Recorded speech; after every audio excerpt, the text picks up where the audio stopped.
Good morning, class 3. How are you? I am your social studies teacher, Kashyap. Hope so you all are fine and had a wonderful Eid. I hope you have enjoyed the festivities of Eid also with your animals and with your relatives. Now we are back to our academic activities once again.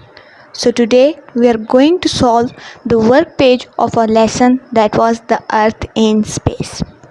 Here is your book, social studies book, that is New Oxford Social Studies for Pakistan by Nicholas Horsburgh. Lead pencil should be in your hand. So without wasting much time, open your book, page number 6. आप अपनी book का page number 6 open करेंगे. Page number 6 open किया हमने. सबसे पहले आप अपने पेज के टॉप पे डेट और डे मेंशन करेंगे. ये हमारा वर्क पेज है और यहाँ हमारे पास जो फर्स्ट एक्टिविटी नंबर ए है उसको रीड करते हैं. पहले आपको बताया जा रहा है कि ग्लॉसरी क्या होती है. द अर्थ इन स्पेस हमारा लेसन नेम था और अब हम इसका वर्क पेज सॉल्व कर रहे हैं. आपको बताया जा रहा है कि ग्लॉसरी क्या होती है. A glossary is an alphabetical list of words relating to a specific subject and their meanings. Glossary वो लिस्ट होती है जिसके अंदर वर्ड्स अल्फ़ाबेटिकल ऑर्डर में अरेंज होते हैं और किसी ख़ास टॉपिक के अकॉर्डिंग उसके अंदर उन वर्ड्स के मीनिंग्स लिखे होते हैं.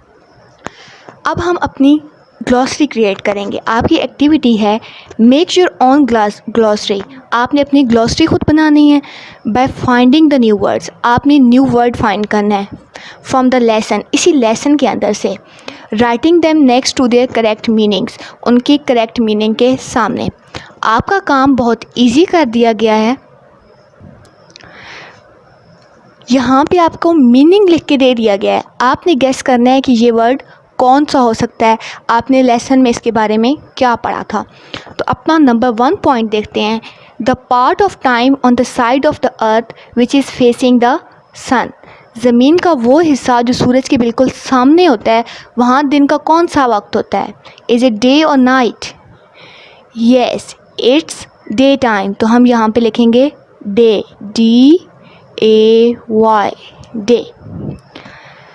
अब हम नेक्स्ट चलते हैं. जो सेकंड पॉइंट है वो है the planet where we live. हम कौन से प्लैनेट पे रहते हैं class 3? Yes, we live on earth, EARTH, earth. Earth is the planet where we live. अब आपका थर्ड पॉइंट है a natural satellite of the earth. आपका नेचुरल सैटेलाइट कौन सा है? Yes, it's moon. हम मून की स्पेलिंग लिखेंगे MOON, moon. Moon a natural satellite of the earth. Fourth point है the part of time on the side of the earth facing away from the sun. ज़मीन का वो हिस्सा जो सूरज से दूर होता है, ऑपोजिट साइड पे होता है, तो वहाँ कौन सा टाइम होता है? इज़ इट डे और night? Yes, it's night time on that part of earth, NIGHT, night. ठीक है. फिफ्थ पॉइंट पे चलते हैं. The time the earth takes to go round the sun. वो टाइम जो अर्थ ज़मीन हमारी सूरज के गिर्द एक चक्कर कंप्लीट करने के लिए लेती है, उस पूरे टाइम को, उस अरसे को क्या कहते हैं? Yes, year. एक पूरा साल लगता है अर्थ को सूरज के गिर्द एक चक्कर मुकम्मल करने में. ये थी हमारी फर्स्ट एक्टिविटी जिसके अंदर हमने ग्लॉसरी कंप्लीट की अपनी. अब देखें, डे, अर्थ, मून, नाइट और ईयर ये अल्फ़ाबेटिकल ऑर्डर में भी हैं और यहाँ पे इनके मीनिंग्स भी कंप्लीट हो चुके हैं. अब बारी आती है हमारी एक्टिविटी नंबर बी की. Look in a dictionary and find out what these words mean. अब हमारे पास वर्ड्स गिवन हैं, हमने इनकी मीनिंग्स लिखने हैं. तो आपको क्लियरली समझ आ सके इसके लिए हम ये एक्टिविटी अपने बोर्ड पे करेंगे. आप बोर्ड से नोट डाउन करेंगे अपनी बुक के ऊपर. Okay students, are you ready? तो क्लास 3 यहाँ बी एक्टिविटी में जो आप अपना फर्स्ट वर्ड देख रहे हैं वो क्या है? प्लैनेट. क्या वर्ड है हमारा? प्लैनेट. प्लैनेट को हम बोर्ड पे एक्सप्लेन करते हैं. An object in space that orbits around a star. Space के अंदर, खला के अंदर कोई भी ऐसी चीज़, कोई भी ऑब्जेक्ट जो किसी स्टार के गिर्द घूम रहा हो, उसे हम क्या कहते हैं? प्लैनेट, यानी कि सियारा। जैसा कि आप देख सकते हैं, अर्थ हमारी प्लैनेट है और सन एक स्टार है।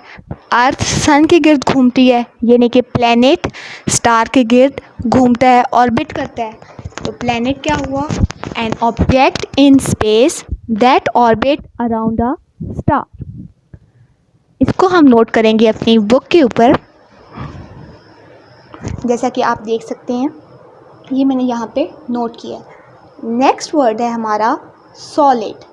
क्या वर्ड है? सॉलिड। तो सॉलिड को हमने यहाँ पे लिखा। सॉलिड क्या होता है? A state of matter. Matter की एक फॉर्म है सॉलिड, जो कि हार्ड होता है और अपनी शेप बरकरार रखता है। इसीलिए सॉलिड की शेप चेंज नहीं की जा सकती। सॉलिड को हम कैसे डिफाइन कर सकते हैं? A state of matter. ये यहाँ अपनी बुक पे हमने नोट कर लिया, सॉलिड, स्टेट ऑफ मैटर। अब हमारा थर्ड वर्ड है रिफ्लेक्शन। रिफ्लेक्शन, रिफ्लेक्शन हम कहते हैं बाउंसिंग बैक ऑफ लाइट को। बाउंसिंग बैक ऑफ लाइट, यानी कि लाइट जब किसी सरफेस के साथ, किसी हार्ड सरफेस के साथ टकराती है और एज इट इज़ लाइट की रेज वापस आ जाती हैं, इसे रिफ्लेक्शन कहते हैं। क्या कहते हैं? रिफ्लेक्शन। और रिफ्लेक्शन के दौरान कोई भी एब्जॉर्प्शन उस सरफेस के ऊपर नहीं होती। रिफ्लेक्शन की वजह से ही हमें मिरर इमेज मिलता है किसी चीज़ का। तो रिफ्लेक्शन क्या हुआ? Bouncing back of light. Clear हुआ? अब चलते हैं अपने फोर्थ वर्ड की तरफ। अब है हमारा फोर्थ वर्ड, जो कि क्या है? सैटेलाइट। सैटेलाइट कहते हैं an object that moves around an other object. कोई भी ऐसी चीज़ जो दूसरी चीज़ के गिर्द घूम रही हो इन स्पेस, स्पेस के अंदर। जैसा कि मून अर्थ का नेचुरल सैटेलाइट है, जो अर्थ के गिर्द रिवॉल्व करता है, अर्थ के गिर्द घूमता है। तो सैटेलाइट का क्लियर हुआ? An object that moves around an other object. इसको यहाँ पे हमने अपनी बुक के ऊपर लिख लिया, an object that moves around an other object. यहाँ पे हमारी बुक की एक्टिविटी नंबर बी कंप्लीट हुई। अब हम अपनी एक्टिविटी सी की तरफ चलते हैं, जो कि क्या है? Fill in the blanks. अगर आपको एक्टिविटी बी साथ साथ क्लियर नहीं हुई तो आप यहाँ से स्क्रीनशॉट ले सकते हैं और क्लियरली अपनी एक्टिविटी को बुक के ऊपर कंप्लीट कर सकते हैं। हम अपनी एक्टिविटी नंबर सी स्टार्ट करेंगे, जो क्या है? Fill in the blanks.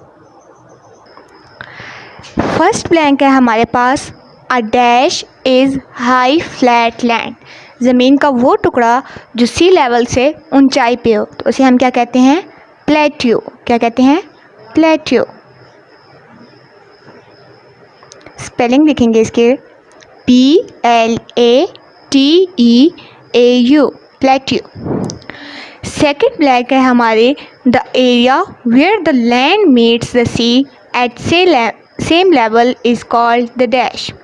ज़मीन का वो हिस्सा जो समंदर के साथ बिल्कुल बराबरी से मिल रहा हो, उसे क्या कहते हैं? आप बताइए। यस, इसे हम कहते हैं कोस्ट। COAST, कोस्ट, यानी कि साहिल। थर्ड ब्लैंक है हमारी, water surrounded on all side by land is called a dash. पानी का ज़ख़ीरा जिसके चारों तरफ ज़मीन यानी कि खुश्की का टुकड़ा मौजूद हो, उसे क्या कहते हैं? यस, उसे हम लेक कहते हैं।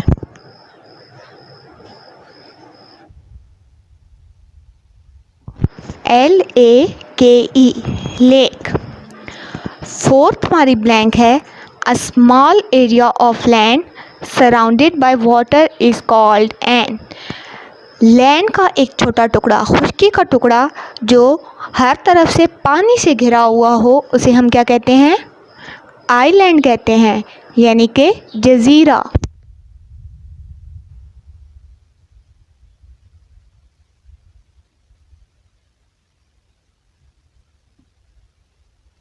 ISLAND, island. A small area of land surrounded by water is called an island. Fifth blank है, a sandy place without much water is called a dash. रेतला इलाका, रेतली ज़मीन जहाँ पे पानी की मिक़दार बहुत कम हो, उसे क्या कहते हैं? डेजर्ट कहते हैं, सहरा।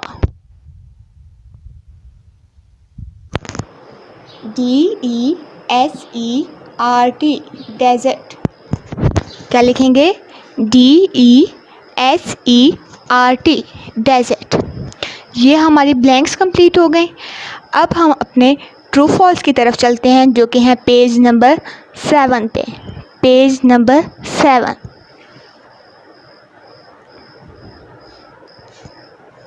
राइट ट्रू, टी और फॉल्स एफ। हम टी और एफ से अपने ट्रू और फॉल्स को डिनोट करेंगे।